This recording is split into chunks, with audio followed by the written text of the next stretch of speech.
here talking to a few of you about how did this all come to be, as you saw some of the propaganda that we have out on the table there. So we want to share with you a little bit about that and about our story. So I'm Jeff Butts, Superintendent of the Metropolitan School District of Wayne Township.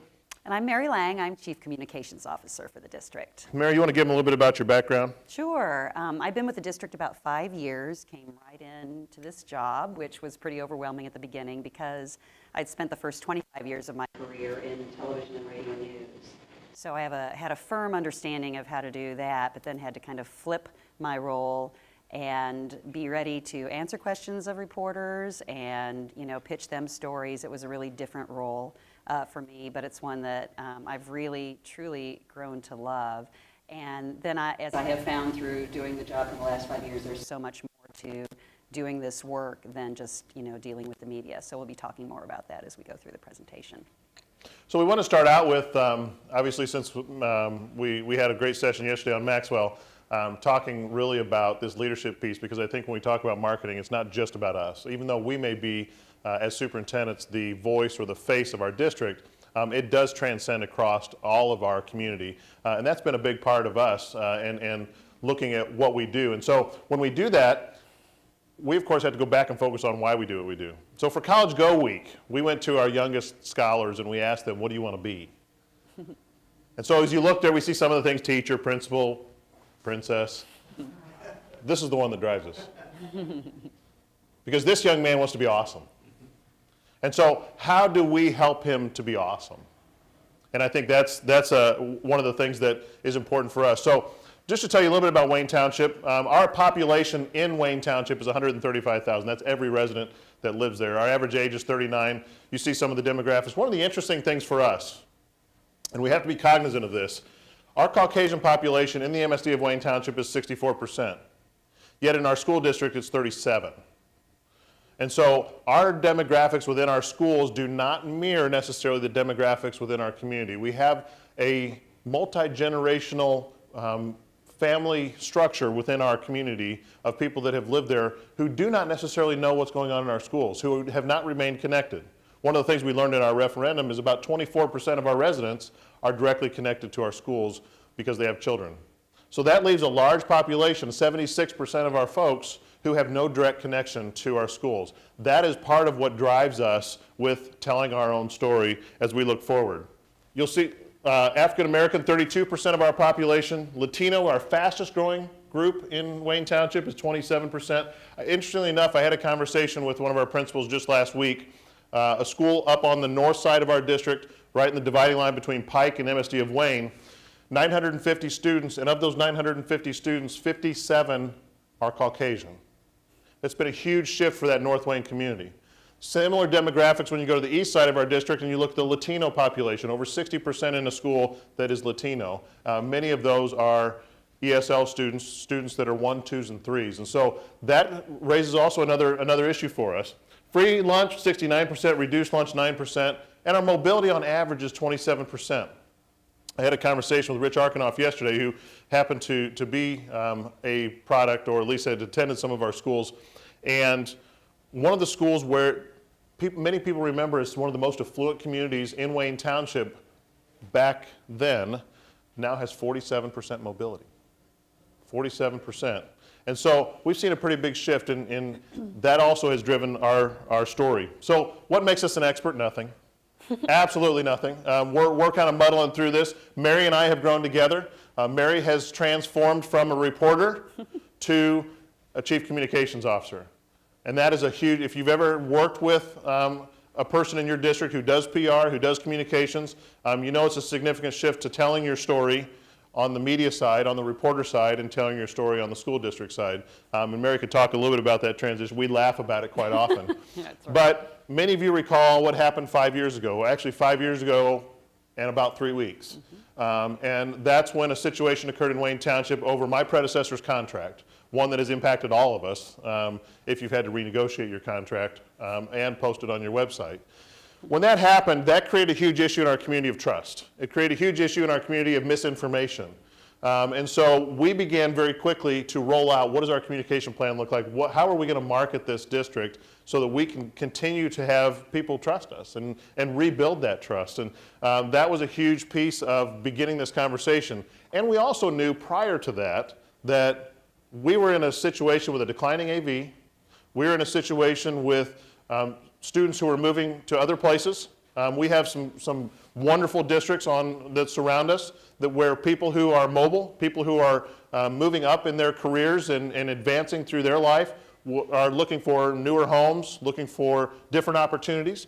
And so we see some of that shift happening, so we had to market there. We have realtors in our community who don't want to sell our homes because our average home value is $87,000. That's not as much commission as a home that's $150,000 to $300,000 in some of our neighboring communities. Not to mention some of the other stories that happen. It's amazing, all the guns we have walking down through the middle of our hallways and all the drugs that are being dealt in the restrooms and all of those things that are happening. Folks, I'm there every day. We all know those stories. Do we have kids that make bad decisions? Sure do. We sure do. But we have to help with our community, especially our legislators and others that are not connected to the school, to learn a little bit more about what happens inside of our hallways. So when we thought about this, we thought about how do we start to get this out? How can one director or chief communications officer and one superintendent start to get this message out? And it begins, we had to create a movement. We had to create something that people could buy into. And so if you've not seen this, we wanted to just show you a little bit about how we started a movement in Wayne Township. I will tell you, this is archived video from when Jim Snap was in college, so just keep that in mind. So, ladies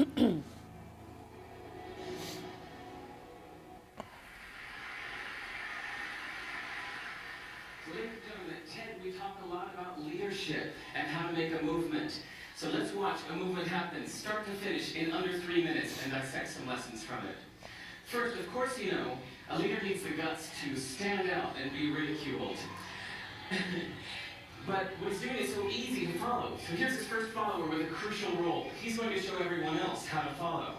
Now notice that the leader embraces him as an equal. So now it's not about the leader anymore, it's about them, plural. Now there he is calling to his friends. Now if you notice that the first follower is actually an underestimated form of leadership in itself. It takes guts to stand out like that. The first follower is what transforms a lone nut into a leader.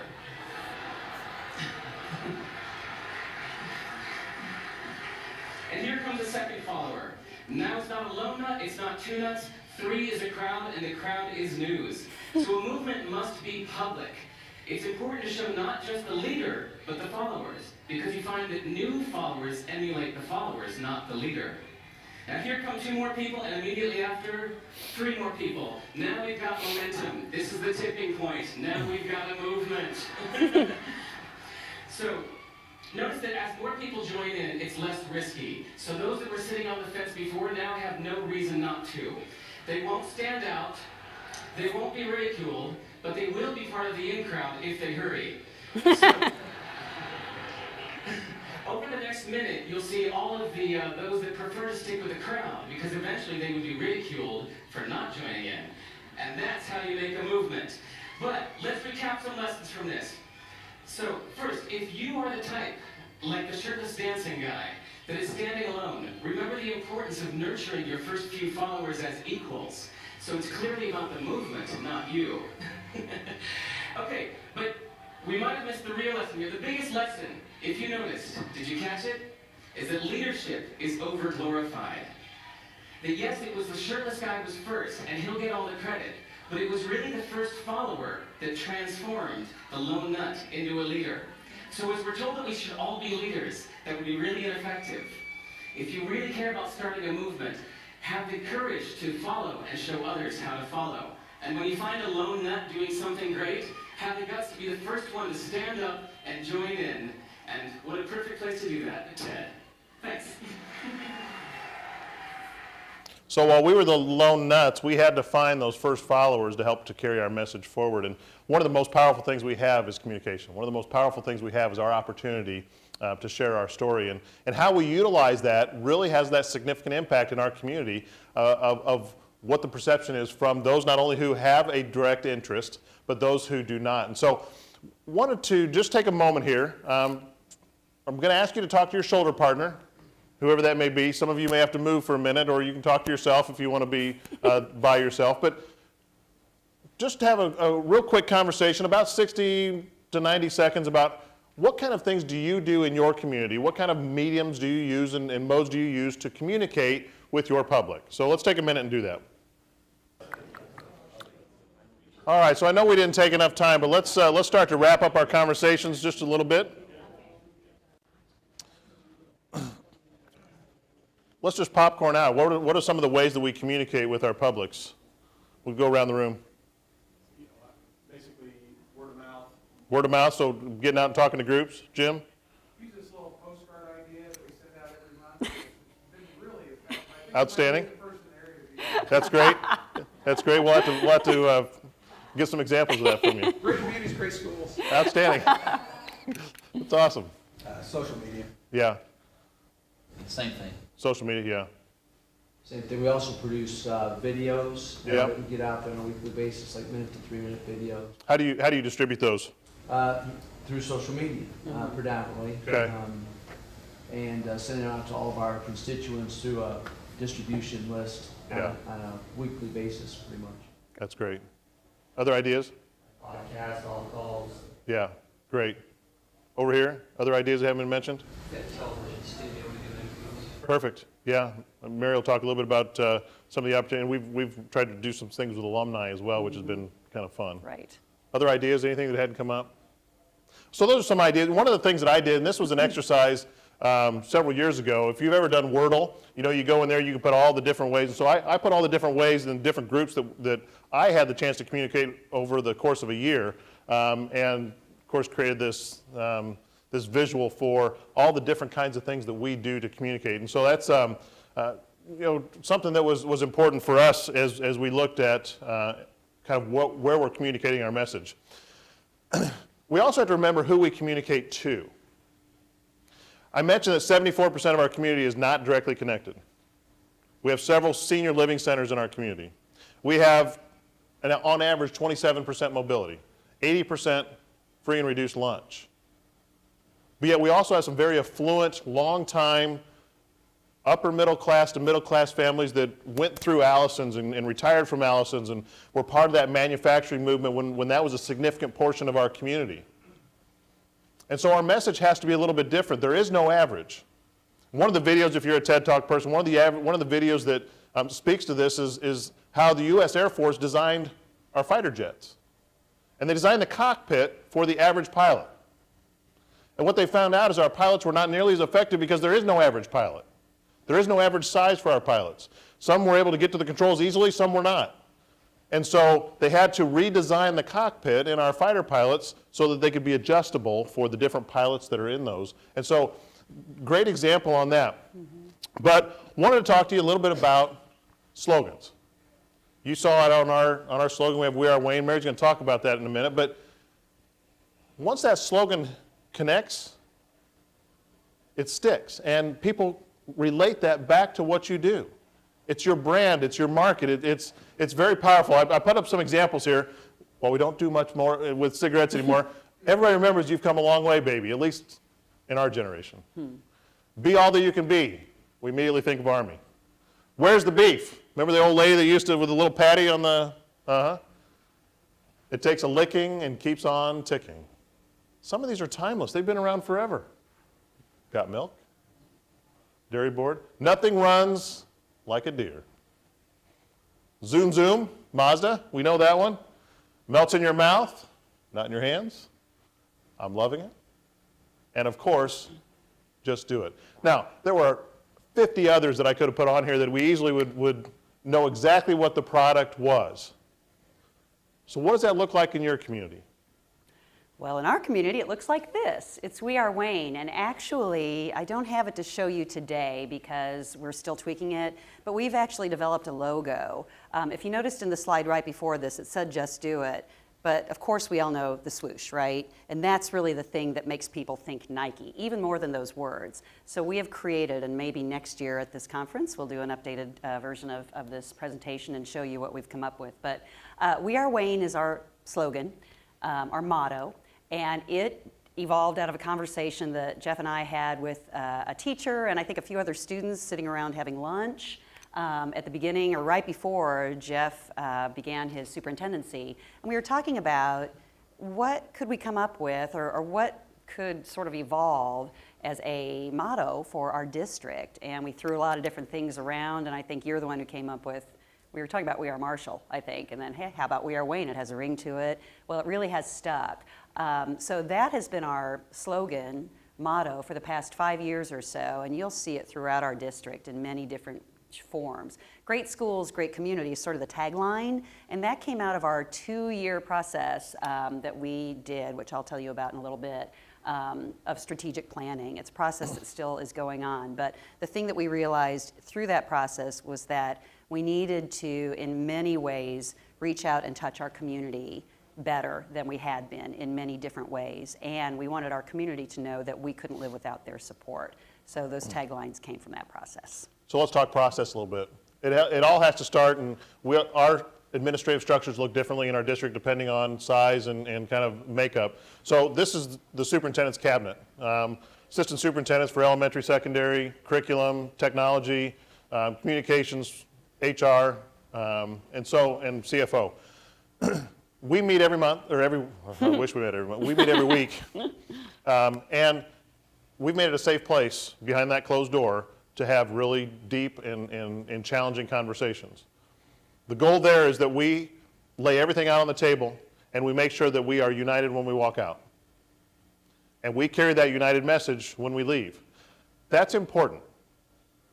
Because if you've ever communicated and treated people differently in your communications, you know how that can come back to bite you. And we've taken, matter of fact, I had the chance to take my son to the zoo, the Indianapolis Zoo, on Sunday evening. They do a light display. It's absolutely wonderful. And I was intrigued. We have a phenomenal orangutan display over here, exhibit at the zoo, one that's been a couple years old. I was intrigued by how human they look, or maybe how ape-like we are. But to see, they had made their beds, they were all tucked in, they were, I mean, in the process that they go through is amazing because it was night. They normally are sleeping. They don't have people there at the zoo at night. And so we went off of some research that had been done a long time ago about capuchin monkeys. Anybody know about capuchin monkeys? They react a lot like humans when they're treated differently. And so we just wanted to show you an example of this. So a final experiment that I want to mention to you is our fairness study. And so this became a very famous study, and there's now many more because after we did this about 10 years ago, it became very well known. And we did that originally with capuchin monkeys, and I'm going to show you the first experiment that we did. It has now been done with dogs, and with birds, and with chimpanzees. But with Sarah Boston started out with capuchin monkeys. So what we did is we put 2 capuchin monkeys side by side. Again, these animals, they live in a group. They know each other. We take them out of the group, put them in a test chamber. And there's a very simple task that they need to do. And if you give both of them cucumber for the task, the 2 monkeys side by side, they're perfectly willing to do this 25 times in a row. So cucumber, even though it's really only water in my opinion, but cucumber is perfectly fine for them. Now if you give the partner grapes, the food preferences of my capuchin monkeys correspond exactly with the prices in the supermarket. And so if you give them grapes, that's a far better food, then you create inequity between them. So that's the experiment we did. Recently we videotaped it with new monkeys who had never done the task, thinking that maybe they would have a stronger reaction, and that turned out to be right. The one on the left is the monkey who gets cucumber. The one on the right is the one who gets grapes. The one who gets cucumber, note that the first piece of cucumber is perfectly fine. The first piece she eats. Then she sees the other one getting grape, and you will see what happens. So she gives a rock to us, that's the task. And we give her a piece of cucumber, and she eats it. The other one needs to give a rock to us. And that's what she does. And she gets a grape. And she eats it. The other one sees that. She gives a rock to us now, gets again cucumber.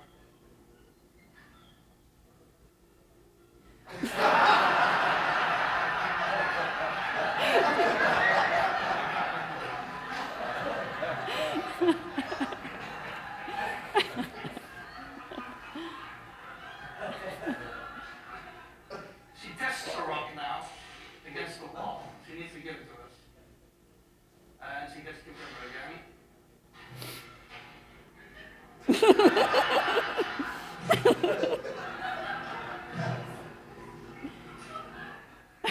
this is basically the Wall Street protest that you see here. So the monkey on the left is the mother that's got the blog against you.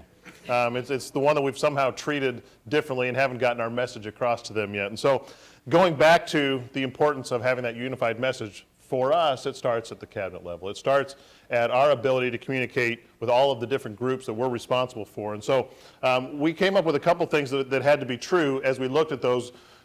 And the first one is helping our public to understand we're just people. We had to be vulnerable.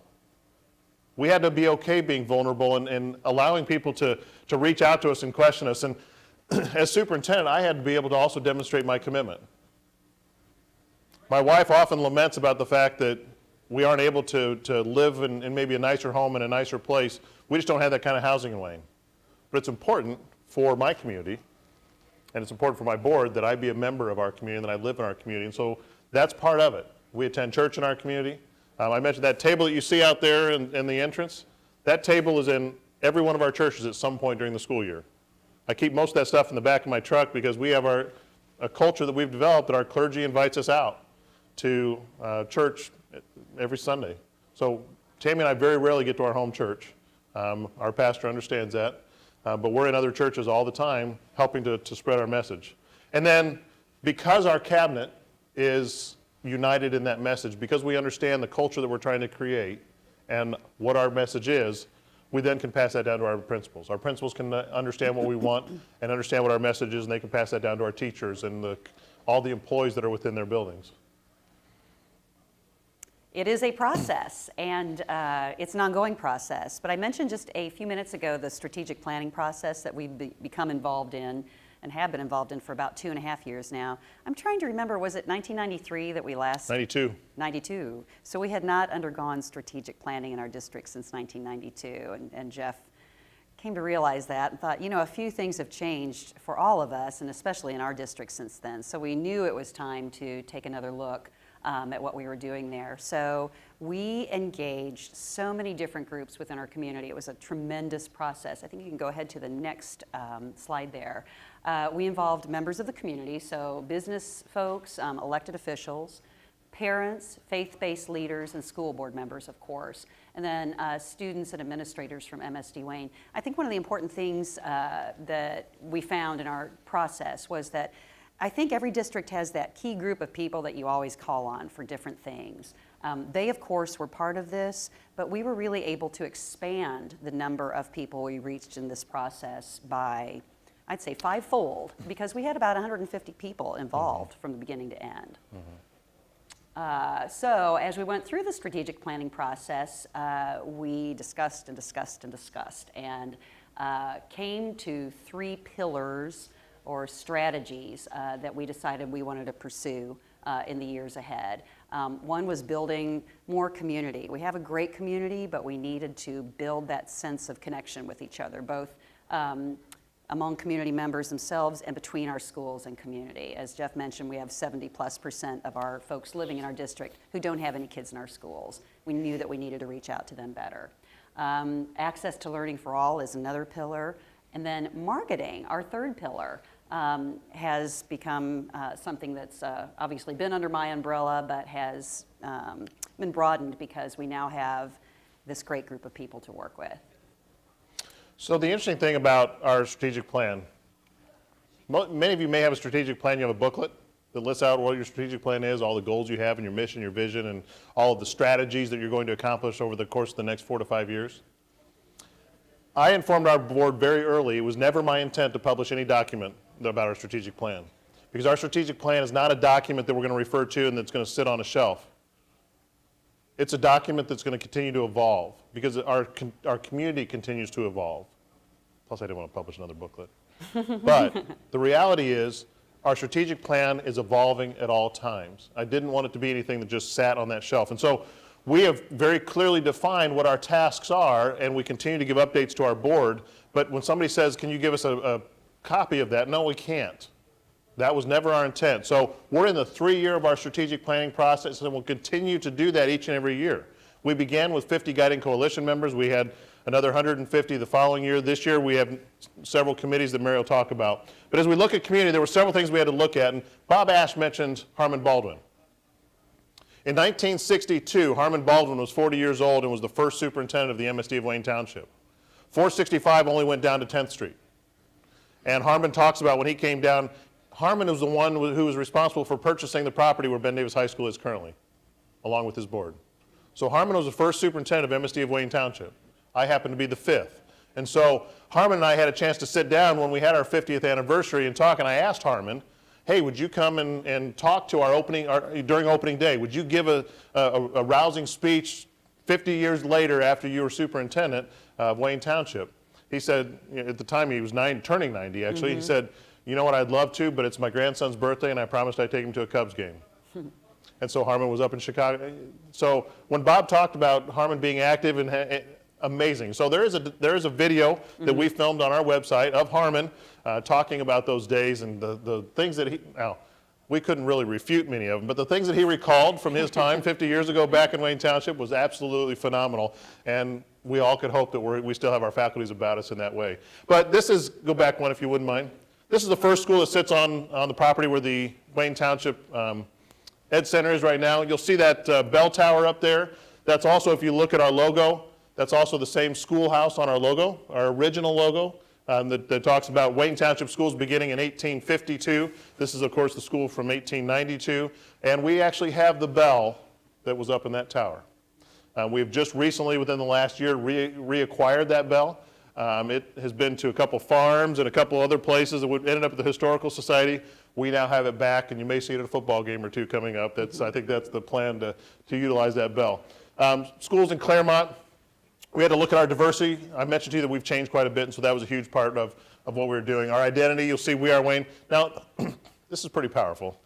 Every one of our employees, 2,500 employees, all in purple We Are Wayne shirts for opening day, was extremely powerful. And what we found from this, people proudly wear these out in our community, and it causes conversation at the grocery store, at the dry cleaner, at the ballparks. Very, very powerful for us, and it's a $5 t-shirt, but very, very powerful.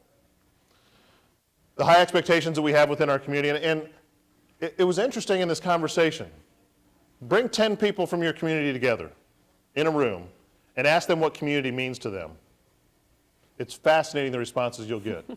Because within Wayne, we have neighborhood associations, several of them. We have churches. We have different areas that have historical value that people think that's my community. This isn't necessarily my community. And so we had to have that conversation. Of course, all the celebrations that we have.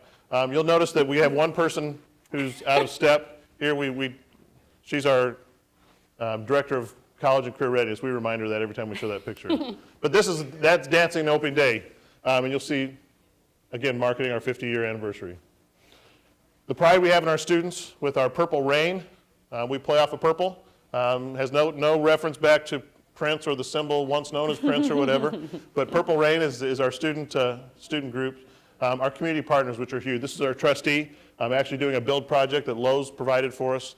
We try to get out in the community and engage our community as much as possible. Lions Club, they like to give out, yes, we still give out paper dictionaries to our third graders, and we just gave out I can't remember. 1,500 or something last week. Throughout the district. They're very proud of that. And then we bring in, go back real quick, we bring in also 1,200 mentors a week to work with our second and third graders for an hour, and that's extremely powerful. We have 250 different community partners right now in our district that gives us the opportunity to spread that message outside of our walls. And I mentioned before the number of people who do not have a direct connection. The only way we're going to get them to understand what's going on in our district, and the most powerful marketing tool we have, is to get them inside our doors. And so 1,200 people every week are inside of our doors seeing what's happening in our elementary schools. That is extremely powerful. We've talked about cutting that program, and we have cut it back. We've gone from a program that cost us about $1 million a year down to one that's somewhere in the range of $250,000. We can't buy $250,000 worth of PR with 1,200 people each and every week. We've talked about it. How do we replace this? We can't. Not to mention the benefit it has with our second and third graders who are becoming better readers. And then as part of this process, was I talking about this or you? I'm happy to if you'd like me to, if you Sure. need a little break, sure. We have reached out to our senior community in really great ways, I think, during the past year and a half or so. We have assigned each of our schools to one of our senior living centers in the district. So one of the things that happens as an example of that is that the Career Center has a partnership with Westside Community Gardens, or Westside Garden Plaza, I'm sorry. So they will bring a busload of seniors in to do things like get haircuts, manicures. We have a kind of a pre-nursing program that whose students visit with these folks and take their blood pressure, just kind of use them as to practice some of their skills on. And the residents really love it. And I think just that photo really, I think, speaks volumes, just that initial connection between the student and the senior.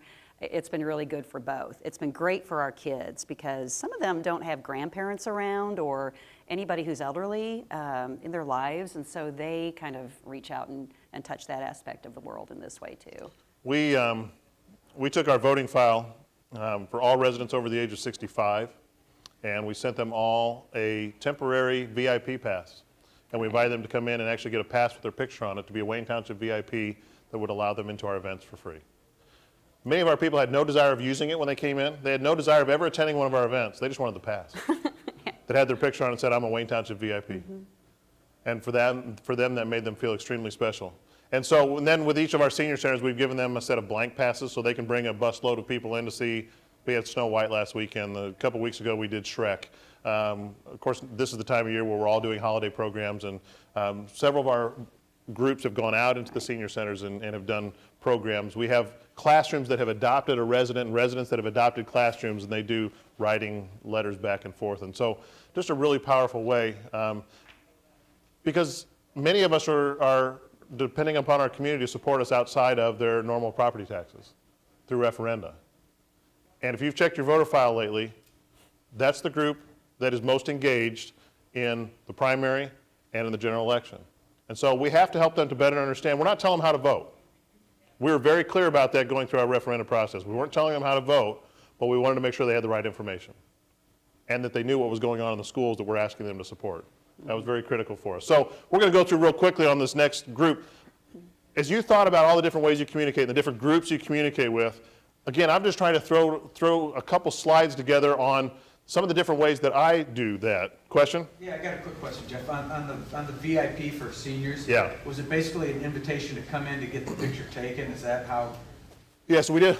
We sent them a paper pass that was good for the remainder of the year with an expiration date, basically saying, if you want to get your own pass, come on into our Ed Center. We have a badge maker that we utilize for all of our employees, and we just changed the design of that so that it would be unique to that group. And so we invited them to come in. We asked them to bring a picture ID. We weren't doing background checks on their age or anything like that, but and then issued them the pass. We had to work with our foundation because our foundation runs a lot of our theaters programs, and they knew that was going to be a hit to their admissions.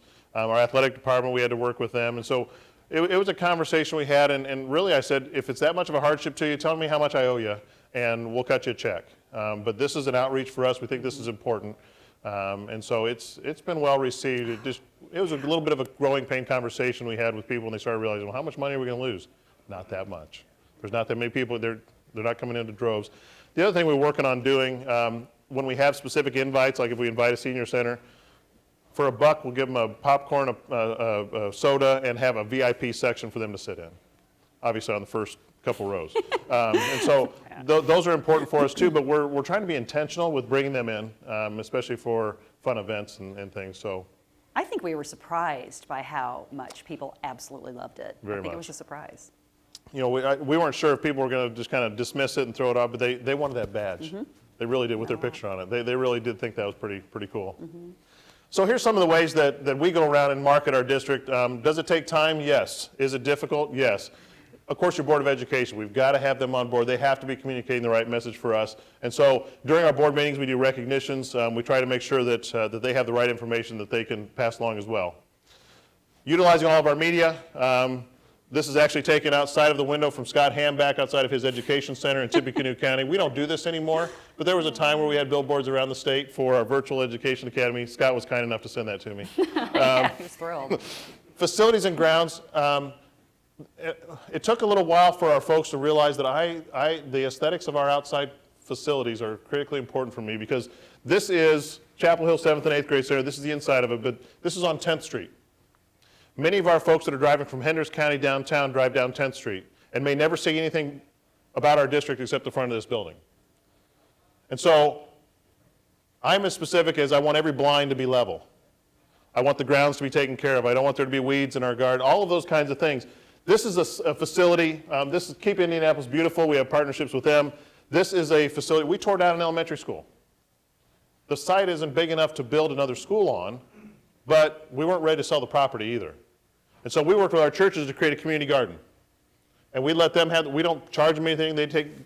They sell the plots. They do whatever they need to do. Now, the challenge we've had is we have people showing up about harvest time with bags thinking a community garden means they can come kind of walk through and pick out their stuff. So we've had to have a little bit of communication there. But, of course, social media is, and that was mentioned earlier. Our websites, and we had a full presentation on that with Site Strategics on how we've changed that. Our weekly board newsletter, many of you do that. We do it electronically on the weeks we don't have a board meeting. We send it home in paper on the weeks that we do because we're trying to save. You saw the postcard out there, and I've had a chance to tell a couple of you the story. So at the opening day, I give every employee a pack of 10. Very simple. Today something happened in Wayne that I believe tells a great story. I wanted to let you know. I've asked every employee, 2,500 employees, to send 10 out a year. It doesn't have to be somebody who works in Wayne. It doesn't have to be somebody who lives in Wayne. Matter of fact, I'd rather it not be. If we have 2,500 employees sending out 10 of these, I have 25,000 positive messages being mailed over the course of the year out to other community members. Something that happened that I want them to share. Now, sometimes they get confused and they send them to me.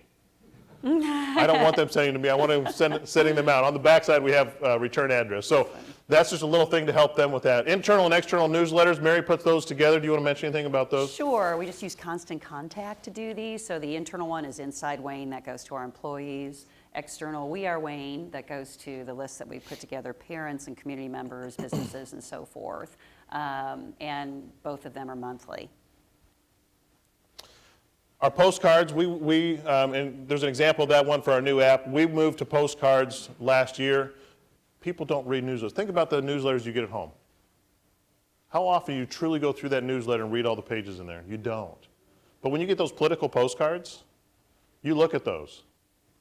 Our postcards always have a picture of our kids, because that's what we're about. This one happens to be about Moira Clark, who is the elementary principal of the year for the state of Indiana. We were very excited to promote that. And on the back, I have a short little message. Doesn't take you long to read. And at least in my household, things like this stay on the counter for a couple days. If I like the picture, I'm going to put it up on my fridge. But I'm not going to throw it away nearly as quickly as I do a newsletter, and it doesn't cost us as much. We send this out to About 40,000. about 40,000 home, residences in right. our district. And we're only 37 square miles. So we try to hit all of our, and we have some people, matter of fact, I had a call last week. Yeah. A guy who wanted to know how much of his taxpayer dollars were being spent to mail these out. And the reality is not that much. We have some corporate sponsorships that take care of some of it. We charge all of our students a $4 fee for communications. And then we use a little bit of general fund money, which in fact is not his money because it's the state's money. So, but those are some of the conversations and we're willing to take people off the list. Recognitions, we do more recognitions than, we recognize everything. True. Everybody gets a trophy. Everybody's a winner. Everybody gets a trophy. So just some of the recognitions that we do inside of our buildings, outside of our buildings. Go back one. When's the last time you brought your bus mechanics in and thanked them for a great inspection with the state police? You have the goodwill that brings with those guys, absolutely incredible. So we try to recognize everybody. And then the business partnerships that we have. Sometimes they result in money, sometimes they result in a donation, but that's not really what all of our business partnerships are about. We like the checks when we get them. This is our biggest one to date. We're working on getting a little bit bigger one, but Bill's made a couple other donations. He's a 1961 grad who became very successful. Matter of fact, if you have a quarter in your pocket, it went through one of his machines because that's what he does. He works with the U.S. Mint, and and he ships his machines all over the world, but if you have a quarter in your pocket, it went through his machine to finalize that process. And then the strategic outreach that we have. We mentioned the churches that we go to and some of the other things that we do, but we've really tried to reach out to our civic and community organizations as well to share our message and to share information with them. The actions that we take, let me tell you a couple stories here. Of course, golf outings. This is my famous silver suit that I had made in China. It comes out a couple times a year. People love it. We usually do it for award ceremonies and things like that. Reading at the library. You're communicating a powerful message when you're reading at your library with children. This was during the summer months. We started a Superintendent's Award. This is a bag that goes to students who demonstrate good citizenship. I let the schools decide who gets it, one per grade level per month, and it's become kind of a big deal. It's one of those drawstring bags, but great way to market our district. Abby Fryman's mother was dying of cancer. Abby was a senior, great kid. Her mom wanted to see her graduate. We held this ceremony in March, and her mom died 2 weeks later. Now, we had no idea that we very easily could have said, you know what, we're not going to go through the extra hassle. But we had her graduation gown, we had her diploma ready, we had all the board there. The auditorium was packed full of people, and we went through the full-blown ceremony from beginning to end. We had no idea, but it's those kinds of things that honored Abby's wish, her family's wish, so that her mother could see her graduate, that communicate a huge message in your community. And this is our art competition. We began an art competition for our students because the arts are important. I don't think any one of us in our community would say that the arts are not important. We know we need to focus on the core, but that well-rounded student is critically important. So I buy one piece of art every year, actually two, one from the elementary, one from the secondary. We have a competition where kids submit it. We bring them together. We have a full art gallery. We have hors d'oeuvres, and we make it a big deal, just like if you went to an art show. And then we give them a recognition. Then we display their art in the Ed Center for a full year. And then two of the pieces I buy, and they're there permanently. The district buys, and they're there permanently. But it communicates to our art teachers. It communicates to our community that the arts are important. And then, of course, your elected officials.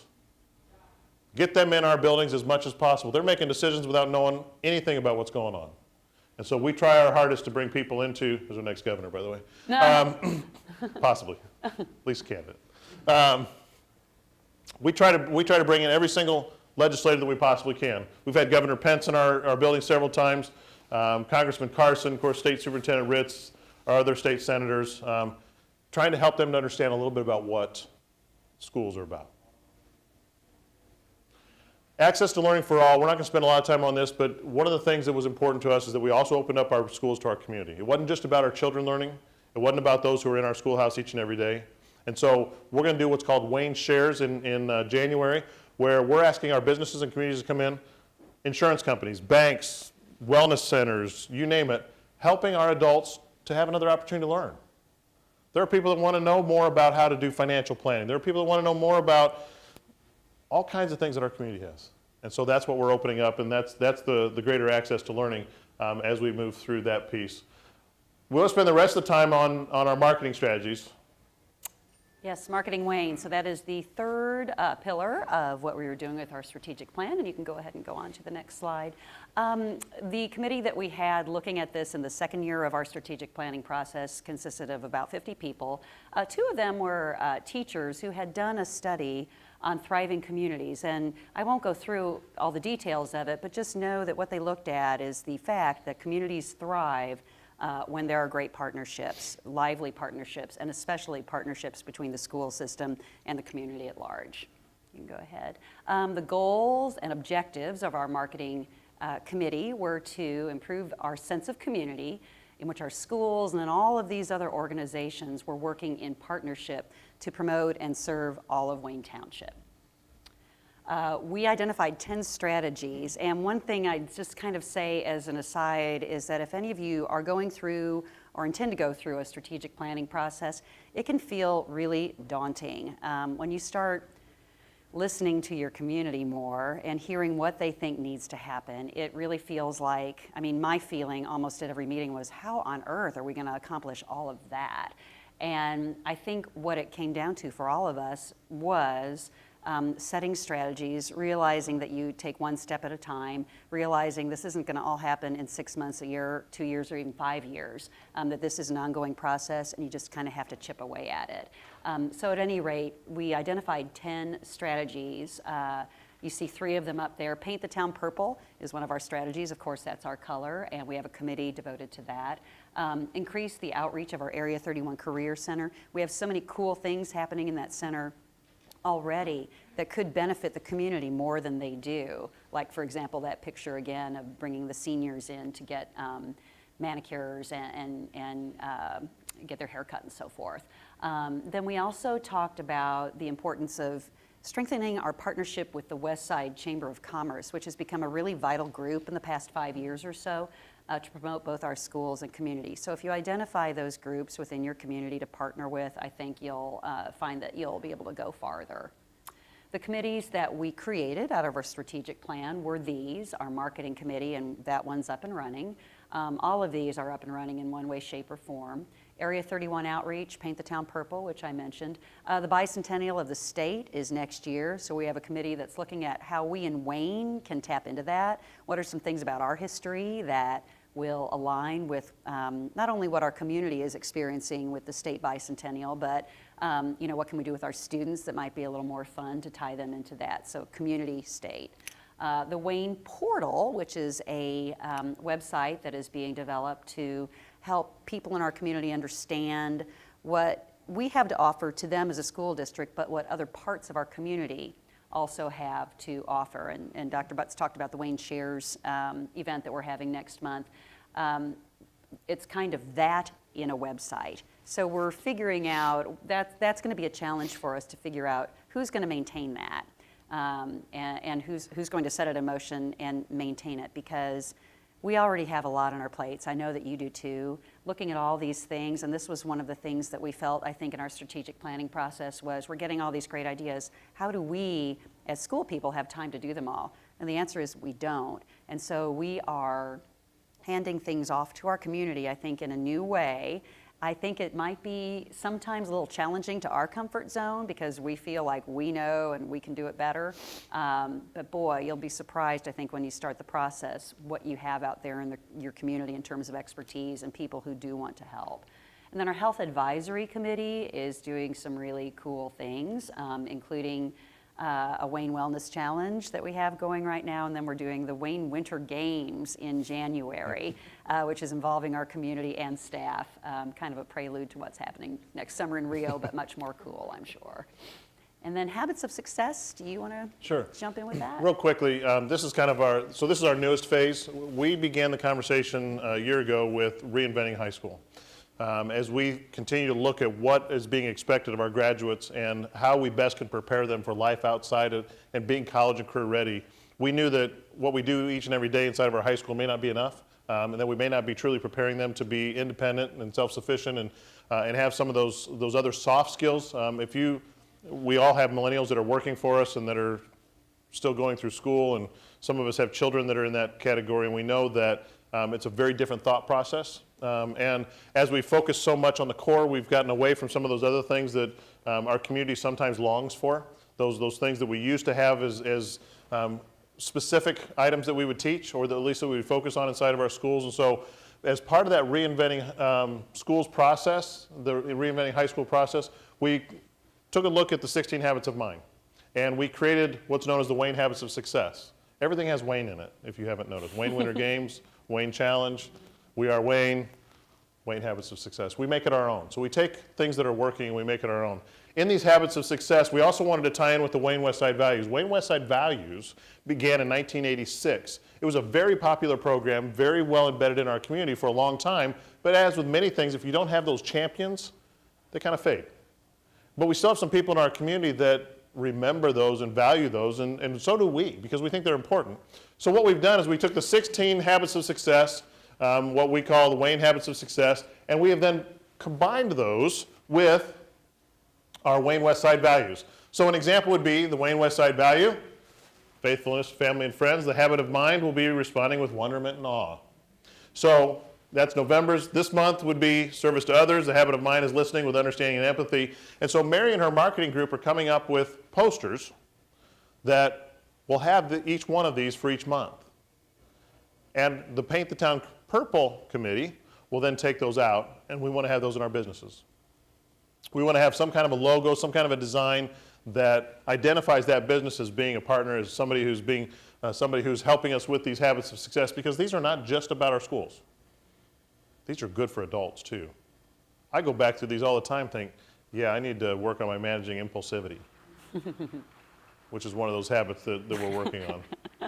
January coming up, questioning and posing problems, and the Wayne Westside value from back was commitment. So as we think about those, this gave us an opportunity to have additional conversations with our community, and was kind of that next phase for us to have that outreach, to talk to our community. And that group that has that 74% that does not have a connection with our schools, they love the fact that we're getting back to what we're calling soft skills, that we're getting back to focusing on teaching our students more about those things and helping them with those developments. So in a nutshell, we've oversimplified probably much of what we've done. It's a process. When we go back to it's a process. We didn't start where we are today, and we're not done, but it evolves over time, and we keep adding, and we keep trying to share. I'll use Jim. Jim's community is contiguous to ours. They use a little different shade of purple than we do, but they're contiguous to our district. Jim's community is one that they have their mascot, their logo on every single street sign in that community. We are one of 11 school districts in Marion County. We are part of Marion County and part of Indianapolis. We are not a separate town, which changes the conversation a little bit of what happens on the west side. So we've talked about putting signs on the entryway. Well, we've got a whole city county council to deal with and the city of Indianapolis to deal with, much differently than what happens in Brownsburg with a community that literally, if you've not been in Brownsburg, when you drive by, every single street sign has the bulldog on it. Now, that's powerful. That's very cool. What a great way to market. Mm-hmm. They've created beautiful signs coming into town, welcome to Brownsburg. They're doing all kinds of neat things, but they're tying it into the schools. And so we've had to kind of recreate that in our corner of Indianapolis on the west side, our 37 square miles of Indianapolis, to get that message across and share our information. So with that, this is usually our last activity, but I want to open up for questions. And then if you have any ahas or questions that you have, we're not going to ask you to share 3 takeaways, but what questions can we answer for you about kind of where we are or what we may have glossed over that we didn't talk enough about? Ann? Yeah. It's tied into fees, just like we do a technology fee or a lab fee. It's just a fee that we ask each, as part of our fees at the beginning of the year. Well, the mailings that we send home, it goes towards, it helps with manage our email system as well. It goes for communication newsletters that we send home. It doesn't cover nearly the cost of everything that we send home, but it helps to offset some of our fees. Yeah, and so we added that several years ago. One mailer for us, a postcard mailer, is about $9,000 Mm-hmm. That's right. to 40,000 homes. Yep. And we use a company that puts all the labels on and does all the zip codes and those kinds of things. So we run that through a different company. What's been one of your most effective ways of obtaining new emails for newsletter send-outs? They are for sale. You can buy those if you so choose. We did during the referendum. Actually, the PAC did. Purchased a group of emails. And so, for us, it's every time we have a meeting, every time we bring a group in, or every time I'm out, we ask people to put their email on a list, and we add it to a database. And we trying to keep those updated as interesting. Mary's secretary does most of that. And so we have a clergy group, and we have a business leaders group, and we have a civic organization group. And when we do community leaders meetings, we invite them all. I meet with the clergy 4 times a year. We have one coming up in January, and so I'll just invite the clergy. And for us, the clergy is not just the clergy that have churches within Wayne Township, because we know some of our folks also attend church outside of our boundaries, and we have people that attend church in our boundaries that don't live here. And so we try to do outreach also to churches that are outside of our community, especially some of our large black churches, because we don't have any large congregations of black churches in Wayne Township themselves, but we know where we have large groups of our community who are attending church. And so we've reached out to some of those larger churches as well so that we can engage their congregation. And even like with the habits of success, and that's really been my message this year, as I've gone around and talking about habits of success. And of course with churches, we try to tie in, there's a lot of correlation to what's in Scripture with the habits of success. We may not tie it to Scripture, even though I've tied every one of those to a biblical reference or two as I've gone out into our churches. But we can talk about how we that we can promote faith without being up on the pulpit and preaching. And that resonates, of course, with our church going group in our community. And so we talk about that. And when we go out into other communities, again, it's not about Wayne. It's about all of us and all people. And the habits of success, whether it has Wayne on it or not, fits everywhere. You know, that's a great question. We hope so. Our enrollment continues to go up.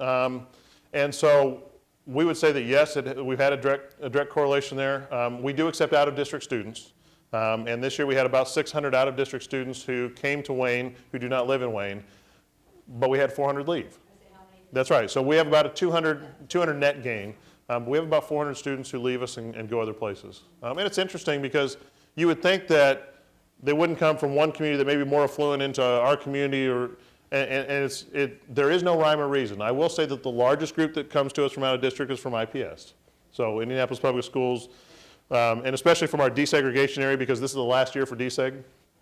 So, but we still get families from the deseg area because it's contiguous with our district. But you know, we'll send students to Jim. Jim will send students to us. So we've got us. I mean, literally, we're right on the border up in Claremont with Brownsburg, and you know, people can. Do you accept out of districts? Okay, so we accept kids from Jim. Jim doesn't accept kids from us. So, so yeah, we think so. It's helped out. I'll tell you, one of the areas that it's helped is with our media. Mary's developed a good enough relationship over the years with our media outlets that they actually, it took us a while for them to believe us when we said there's no story here.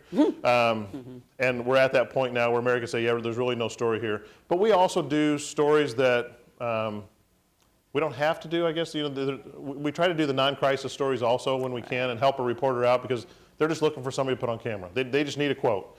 And so we try to do that too.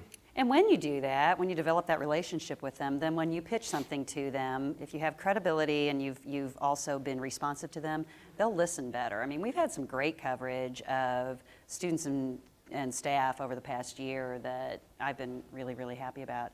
Could I take 1 second to ask all of you a question? How many of you have a communications person in your central office? So most do not. I'd like to recommend an organization to you if you don't. The National School Public Relations Association has a website. It's nspra.org, and I meant to bring materials about this and forgot, so forgive me for that. But we also have an Indiana chapter. I'm past president, and this year the person who does PR for Mooresville Schools is president. It's the Indiana chapter of the National School Public Relations Association. I'd be happy to send you information about that. I encourage you to look at the national website for ideas about marketing. There's some great ideas there. You can join the national group. You don't have to be a marketing person or a PR person to join that. And you can also join our state chapter if you'd like. So if you're interested in information about that, contact Jeff or me, and we'll get you plugged into that. We send out pretty regularly story ideas to our media.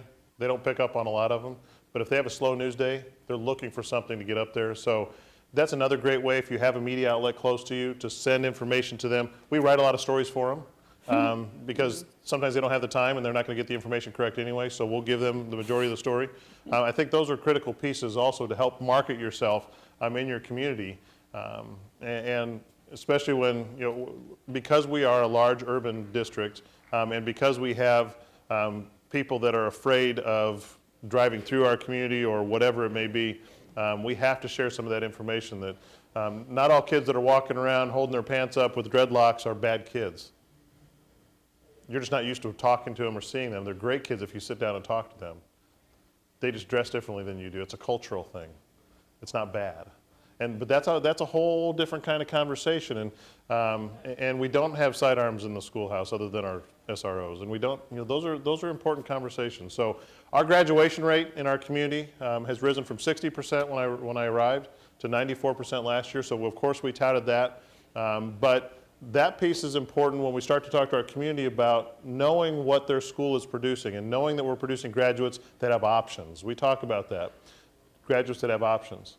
And so when we look at our Career Center, there are 11 school districts or 11 different high schools that are participating in our Career Center. When's the last time you tried to have HVAC repaired at your home or called a plumber out? Or those folks are making good money. But we kind of went away from this whole idea that everybody had to, we thought everybody had to go to college, and now we have a skills workforce deficit. And so we're working very hard on that partnership side as well to have partnerships with our Career and Technical Center so that we can send graduates out and get them jobs right away. That's a whole nother marketing piece, another communication piece to help people to understand you don't have to go to college to have a great job and have a great life. And so, again, just one more option for us. So we'll stick around.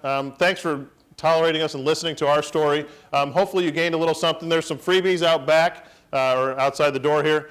Feel free to take whatever you want. They probably say Wayne on them, so you may, but just a couple ideas. So thanks for joining us. Have a great day. Merry Christmas, everybody.